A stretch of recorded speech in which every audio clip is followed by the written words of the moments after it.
for smart campus development and modernization of ICT facilities for flexible learning, authorship and continuing support for the successful implementation of RA 11509 known as the Doktor Para sa Bayan Act, unparalleled legislative efforts to sustain jobs for the Filipino people and ensure employability of graduates, and initiated and fought for the funding of student assistance programs for SUCs.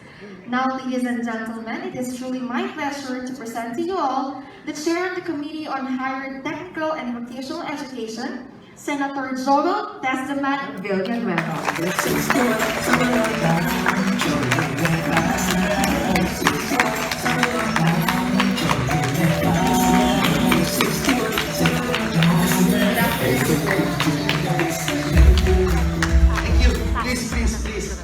Thank you so much, Ma'am Daniela, for that very kind introduction. I was kind of worried you're introducing someone else. But thank you, appreciate it. Isang mapagpala at makasaysayang hapon sa ating lahat. Karangalan ko po ang makapasok, makapunta at maka-fellowship po kayong lahat ngayong araw na ito. The Bible says, give honor to whom honor is due. And so, please allow me to acknowledge my good friend, the pride of Batangas Province, the pride of Batangas State University, the President ng PASO at President ng Batangas State University, Dr. Tirso Ronquillo. Palakpakan po natin siya, sir. Thank you. To our dear President, University Student Council, Student Regent, Ms. Euclid Peredo, ma'am. Di ko na isa-isahin, our Vice Presidents who are here today, joining us, administrators, chancellors, deans, sa faculty, staff, non-teaching assistants, students who are here today. Thank you so much. Sa inyo po lahat muli, mapagpalang hapon po. Maraming salamat for having me. At alam niyo ho, nag-uumapaw yung kagalakan sa aking puso every time I get the opportunity to really speak my mind and be part of nation building, especially in the education sector. As President Tirso made mention a while ago, I grew up with Brother Eddie and Sister Dory, my parents, who are both public school teachers. And since time immemorial, since I was born in this world, lagi po sinasabi, kahit anong gawin mo, kahit kailan, huwag kang aasa na papamanahan ka namin. Ang ipapamana namin sa iyo, edukasyon. Whatever you need in the education, we will do it, we will work hard for it. Kaso, nagpunta akong Amerika, nagpunta akong Harvard, parang ayaw nila akong pag-aralin, medyo mahal na yung tuition. But the good thing about my personal background is that when I was in high school and in college, I was an athletic scholar of the University of Santo Tomas. So, dun sa high school at college, hindi naman ako ginastosan ng parents ko. Pero pagdating po dun sa masteral, medyo bawing-bawi ho silang lahat, no? And I'm just sharing this to all of you to pound on the importance of education. I am just very happy to be part of the Committee on Higher and Technical Education, as President Tirso was talking a while ago. Buti na lang kayo, sir, yung nakapasok po dyan, no, bilang chairperson. And for me, it's such an honor. I take it as a privilege. I take it as a responsibility. The Bible says, much is given, much is required. And so, in this particular incident na nangyari sa ating bansa, mabigat itong pandemya, I felt that the Lord appointed all of us to be in this position. And that's why before I go on, let me take this opportunity to thank and congratulate all of you. Almost 2 years, so 2 years na ba, na natapos po itong pandemya, nakapag-graduate tayo, nagtuloy-tuloy ang pag-aaral, ang edukasyon ng ating mga kababayan. Kaya nangyari po yan dahil po sa inyong lahat. Kaya dapat tinatapik nyo ang inyong mga balikat at palakpakan nyo lang po ang bawat isa ngayong hapon na ito. Congratulations po. Congratulations. Let me start by sharing with you a story that I heard not too long ago. I think an OFW from Batangas came home. Matagal po siyang OFW, nakaipon siya, so he bought a car, 4x4. 4x4 yung vehicle niya, pinarada niya sa labas ng bahay niya. And one morning, gumising po yung isang bata, nakita niya yung 4x4, nakalagay 4x4. Sabi ng bata, ay, hindi niya alam yung sagot. Dapat equals 16. So kumuha po siya ng tansya, inukit niya, equals 16. Nagising po yung OFW, gulat na gulat, bakit may equal 16 tong aking SUV bagong-bago. So pinagawa po niya, pinapinturahan, tinanggal ho yung equal 16. 3 weeks later, nagising ho yung bata, nakita na naman niya. Sabi niya, hindi pa rin talaga alam ang sagot. Inukit ho ulit niya ng tansya, equal 16. 3 times nangyari po yun, sumuko na si OFW. This OFW went to the casa at sabi niya, pwede ba lagay mo na equal 16? Kasi paulit-ulit na lang inuukit equal 16. So nilagay ko equal 16. That morning, gumising yung bata, nakita niya yung SUV, sabi niya, wow, 4 times 4 equals 16. Ang galing, kumuha ulit ng tansya, check. Learning is dynamic. Kahit anong part ng ating buhay dito sa mundo na ito, meron tayong matututunan. Isang bagay yung itinuro sa akin ng aking tatay, importante anak, bago ka matulog sa gabi, alamin mo kung may natutunan ka ngayong araw na ito. Ano yung natutunan mo na yun? You have to be better than yesterday. And for me, education is very important. It's the key for success. And so when I became the chairperson of the Committee on Higher and Technical Education, I always look for ways and means on how I'll be able to help our SUCs especially. Alam naman natin yung challenges the SUCs are facing. Yun pong binabanggit kanina ni Miss Euclid. Alam niyo ma'am, first term ko pa lang first year ko, kasi 3 years pa lang naman po, no? And 2 years pa doon may pandemya. Unang taon ho, yun na po agad yung inisip ko, how can I help the students? How can I help the SUCs? So yung student financial assistance, it's there to stay. If I get elected again, it's there to stay, definitely. Yung pong sports development program, it's there to stay. When pandemic hit the country, I was the very first one who introduced the importance of transforming our SUCs to smart and digital campuses.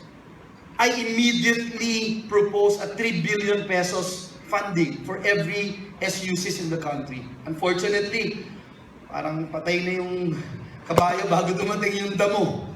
And the rest is history, no? But still, the funds is still there, no? And this year, if my records are correct, yung smart campuses dito po sa BSU face-to-face is 81,900,000 for this year. And tayo din po yung nag-initiate niyan for the glory of God. Because we feel na it is important that we cope up with the new normal. It is important, yung binabanggit kanina ni Mr. President, we have to live with COVID. We have to live na yung hybrid, face-to-face, talagang ganyan na po eh. Ganyan na po talaga yung mangyayari, and it's been happening all over the world. People are talking about 4IR revolution here in the Philippines. But abroad, they're already talking of 5th IR. And so, importante na makasabay po tayo. Importante na tayong lahat ay may ginagawa para po sa improvement ng ating tertiary education, ng ating SUCs. I'm a very proud author and sponsor also of the Free Tuition Act. I'm a very proud author and sponsor of HB number 9581, converting or revising the charter of Batangas State University to become the National Engineering University to provide world-class training in engineering. Pirma na lang po ng Pangulo ang inihintay natin at magiging batas na ito. Congratulations po sa inyo lahat. You know, I can go on and on with all the initiatives na ginawa po natin dito sa Senado, pero ang dami na binanggit ni Mr. President. Ang gusto ko lang pong i-share sa inyo, why do I have this passion to help the education sector? Because I feel kung mali at hindi dekalidad yung ating programang pang-edukasyon, ang magsasuffer din ang ating mga kabataan, ang ating mga estudyante na nag-graduate. Right now, the unemployment rate is 6.6%. Ang underemployment is 14.7%. Unemployment, 6.6% is equivalent to 3.27 million Filipinos na walang trabaho. And you are only talking about those Filipinos actually looking for jobs. Hindi pa ko kasama yung hindi naghahanap. That's 3.27 million. 14.7% yung underemployment, 6.81 million po yan na Pilipino. naghahanap pa ng additional work, naghahanap pa ng additional time o additional kita para sa kanilang mga mahal sa buhay. Napaka-importante po para kay TESDAMAN yung trabaho. Trabaho is definitely our vaccine against poverty. Bakuna ito laban sa kahirapan. Kung wala kang trabaho, wala kang may papakain sa mahal mo sa buhay. Wala kang peace of mind, to sleep at night, na pag nagkasakit yung mahal mo sa buhay, hindi ka makakabili ng gamot, hindi mo matutustusan yung mga kailangan ng iyong mga anak. And that's why when we were in the Senate, binanggit po kanina, I'm not sure kung si Ma'am Daniela yung nagbanggit kanina, na 500 bills and resolutions yung ating ipinasa sa Senado, 103 laws na po yung napasa natin. And by the end of our term, it will reach 200 laws. Kasama po yung ating National Engineering University. Hindi naman po tayo nagpabaya bilang inyong empleyado sa Senado. Hindi naman po ako mahihiyak na tumingin sa inyo mata sa mata at masasabi kong nagawa ko yung aking trabaho bilang inyong senador. In fact, when we passed the National Engineering University ng Batangas State University, ako may COVID noon, nung araw na yun. Alam na alam, hindi ko pa alam na may COVID ako, but after few hours, doon ko nalaman na test ko ako. But don't worry, negative na ho ako. Kasi nakita nyo, wala ho akong mask. But I'm just sharing this with all of you for you to realize the value of, or the importance of ensuring that there will be jobs available for our people. That has been my advocacy. Nung nasa TESDA po tayo, we were able to train 10 million Filipinos. 72% of them were employed after the training program. Nung nasa Senate po tayo, we passed the Tulong Trabaho Law. It is a law that is not only sponsoring yung textbook education na libre, may training na libre, may allowance, may insurance, etc. But it's not only that. It guarantees jobs. Why? Because the training program is anchored with the industry's needs. Kapartner yung industriya eh. Hoy, industriya, anong kailangan mo? Anong klaseng training program? Okay, popondohan namin ng gobyerno. Pagkatapos ng training program, wala kang karapatan na hindi mo i-hire yung graduate. Patas na po ngayon yan. And this year, we have 1.5 billion budget. Tayo din po yung nakipaglaban. We're looking at 60,000 beneficiaries. So kung 80% ang employment rate na kasunduan, you have at least 40,000 families na magkakaroon ng trabaho. Yung doktor para sa Bayan Law, babanggitin ko lang po sa inyo, I actually lost my mom and my sister during the pandemic. In the span of 2 months, I was devastated. Super painful. There's no word out there to describe how devastated I was during that time. But it also paved the way for this measure to pass. Kasi, habang dinidepensa ko po itong batas na ito, yung kapatid ko na mayor ng Bukawi, nag-iisa lang yung doktor na tumitingin sa kanya. Nag-iisa lang. Doon sa buong Metro Manila pa ho, namatay ho yung kapatid ko ng simple infection na any one of us can easily shrug off. And in the data, if you look at the data in the country, there are only 3 doctors attending to 10,000 Filipinos. The WHO says, if there are 10,000 in population, you need 10 doctors. We only have 3. And these 3 doctors are all in Metro Manila. These 3 doctors wanted to go abroad. There are 209 municipalities in the country with 0 doctors. And guess what? If you look at the data, in all the regions in the country, 10 regions have 0, wala po, betlog, wala, 0 pampubliko na paaralan na nag-o-offer ng School of Medicine. Kaya po, we were so passionate about this. I was very emotional when I passed this measure. And I thank God because right now, libre na ang tuition, allowance sa uniforme, sa gamit, allowance pati ho sa dormitorio, transportation, pati ho review fees, pati internship, pati insurance, libre. And if you pass the board exams, you have guaranteed jobs from the government.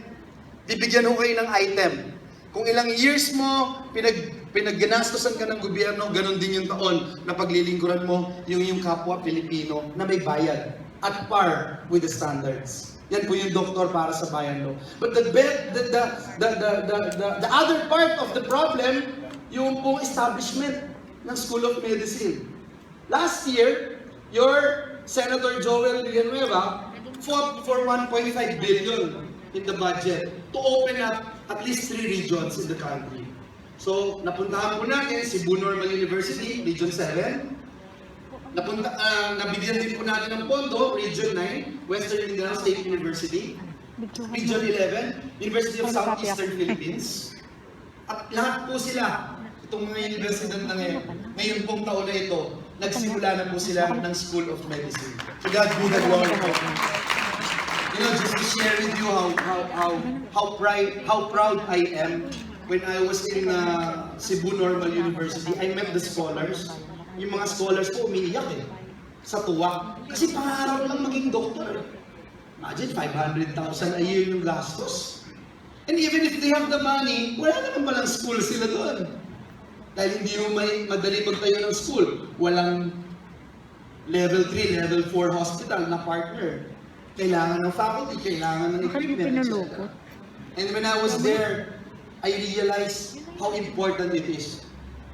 The more na na-emphasize yung importance of education, the more na na-emphasize yung importance of putting or investing in education dito sa ating bansa. Kaya po ngayong taon na ito, ang ating mahal na universidad, na Batangas State University, will get 126 million na funding para po masimulan talaga natin at matapos itong ating School of Medicine dito sa Batangas State University. Congratulations po sa inyo lahat. Hindi na po ako magtatagal kasi dito sa binigay ko sa akin ng staff ko, isa-isahin ko daw po ito na mga ginawa nating batas. Yung 103 po yun, baka bukas pa tayo matapos. Gusto ko lang po sabihin sa inyo na ilan sa mga batas na ginawa ho natin ay laging tulungan ang ating mga kabayan, especially our young people. Yung first-time job seekers assistance law, gusto ko lang din humikwento, yung po mga kabataan dati na gumagraduate, anak ng mangingisda, ng magsasaka, they need to at least allot 2,000 pesos just to get birth certificate, police clearance, NBI clearance, transcript of records, medical records, etc. 2,000 pesos para maka-apply ng trabaho. And because they don't have that money, kahit kung graduate sila, hindi sila maka-apply ng trabaho. And so we filed this measure, sa awa ng Diyos, batas na ho ito, so libre na po, ang dami ding natulungan. Yung work from home law, I was in EDSA one time, going to the Senate. It took me 3 hours to get there to the Senate. 3 hours, one way. Sabi ko po, imagine going back, another 3 hours, that's 6 hours. Prime time of your life you spend in the traffic. Sabi ko, it can't be like this. We must have additional working arrangement. And so I came up with the work from home law. When I passed the work from home law, I was just thinking about work-life balance. Of ensuring na pwede naman tayong magtrabaho kahit nasa bahay tayo. And we were able to protect the rights of the workers. Marami yung nagbatikos, nag-criticize, anong klaseng batas yung work from home? Bigla akong nagka-pandemya. Pagkatapos nung pandemya, dami yung tawag sa akin. Mga negosyante, thank you, na-save yung aming negosyo. Mga manggagawa, thank you, na-save ang aming trabaho. Thank you, protektado ang aming rights. If we work more than 8 hours, meron na kaming overtime pay. Kung ano yung binibigay sa nagre-report physically dun sa isang opisina, whether it's training, benepisyo, you have the same access to that as a worker. And that's why we're very happy with these laws. I can go on and on about everything that we have done so far in nation building, in creating jobs. Tingin ko po, marami pa tayong pwedeng gawin. At sana po makasama ko kayo sa journey na ito. Let me end by sharing with you this story about this 10-year-old guy who heard about Mother Teresa. And he was so inspired kay Mother Teresa, and sabi niya, I wanted to be like you, Mother Teresa. So he wrote a letter, but I don't know what to do. My dad has no work. My mom is a housewife. We barely eat 3 times a day. But I wanted to be like you. I wanted to make a difference. What do I do? Sinulatan po niya si Mother Teresa. A week came, 2 weeks, wala akong sagot. 1 month, wala pa rin. Yung second month, meron pong dumating na letter from India.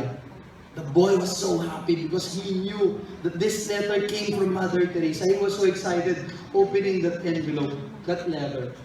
When he opened that letter, he found 4 words. 4 words changed the life of this young man.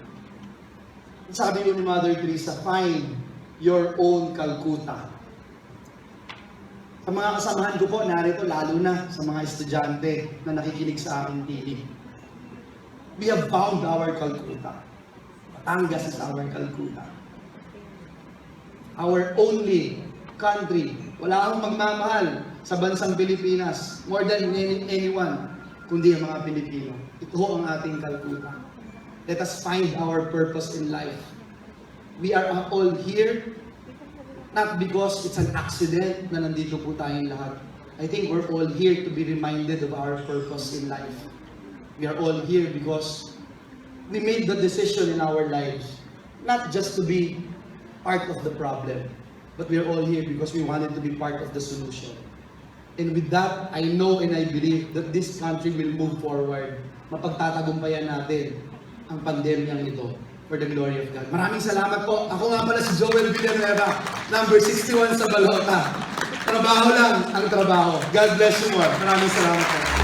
Once again po, let us put our hands together for Senator Joel Villanueva. And sir, I think it's better for you if you will stay po because our dear President Tirso Ronquillo will be presenting po a token of appreciation to you po, sir.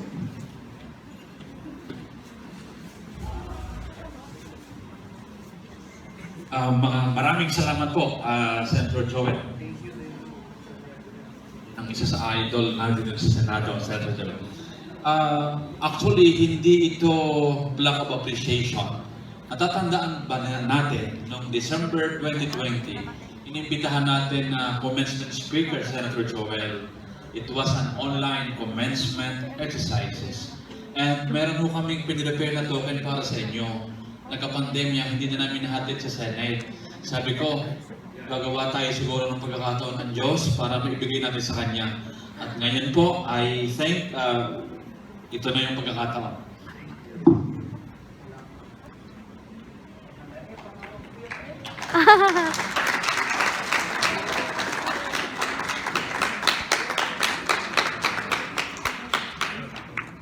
Kung wala po sa box, gagawin ko na skills demonstration.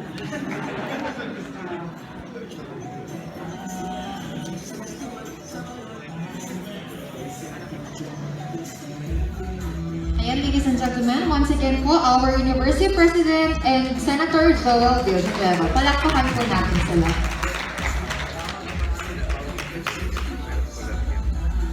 Thank you very much po. And I think we can now move forward po, sir, sa ating pong photo opportunity po. Ayan. So first up po ay, of course, ang ating pong University President, together with our executive officials po from Batangas State University. Dito na lang po ang ating pong executive officials sa baba po. Okay lang po. Or upstairs din. Ayan. So calling the attention of our university officials po, so please proceed na lang po here in our stage for the photo opportunity with, of course, none other than Senator Joel Villanueva.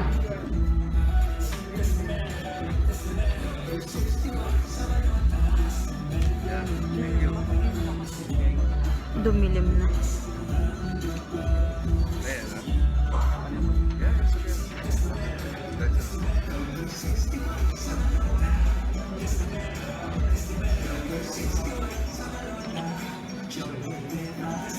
This will then be followed po by some other executive officials din po ng university, to our Vice Chancellors po, Chancellor. Ayan. So, proceed po tayo sa stage. Ma'am and sir, ayan. Okay po.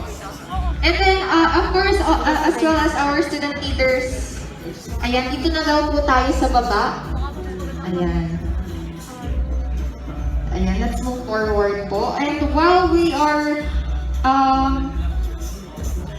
Okay po. So, bali po ang ating pong officials po ay dito po sa taas, and then our student leaders together with the students po attending the face-to-face, limited face-to-face classes dito po tayo sa baba. Ayan, sama-sama po tayo dito. Lamig doon sa inupuan ko, makikilikod ko. And so we'll proceed. Yes po, even our deans po.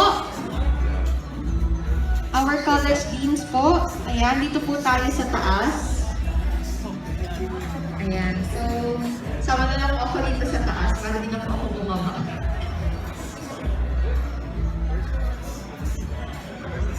Unahin lang po natin.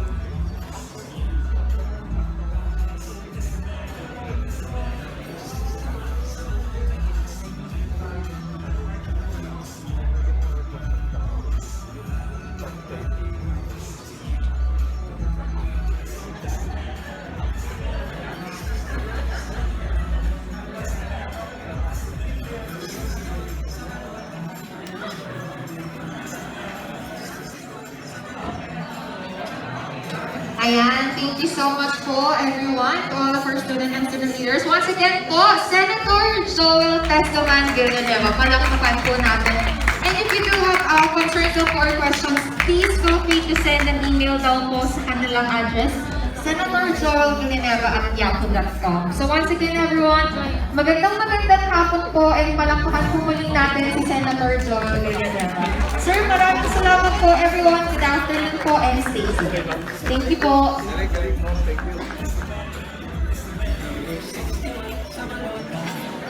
Ano siya ba siya?